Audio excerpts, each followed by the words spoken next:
number of teens as well. Question number 5, Charles Chauvel.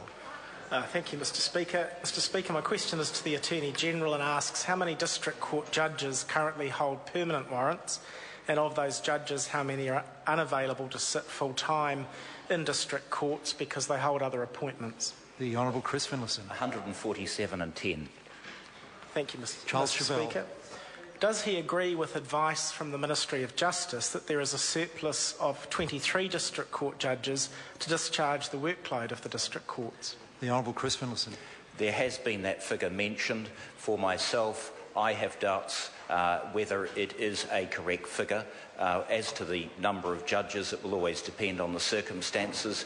There are also questions about the correct geographical spread of judges, i.e. whether judges are sitting in the right place. Charles Chauvel. Thank you, Mr Speaker.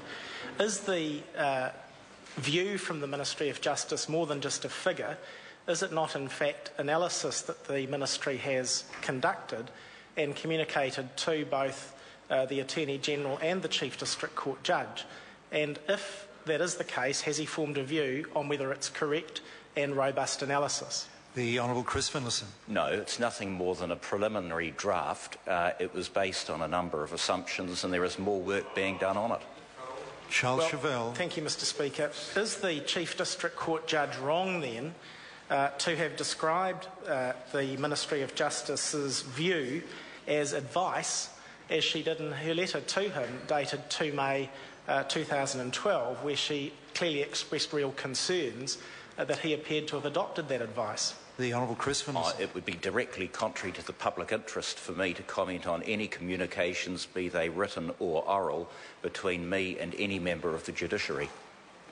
The Charles Chauvel. In that case, when does he intend to resume granting acting warrants to retired District Court judges and to resume recommending the making of new appointments to that court? The Honourable Chris Finlayson. Well, I signed off on a few acting warrants for reference to the Governor-General a few days ago. Charles Chauvel.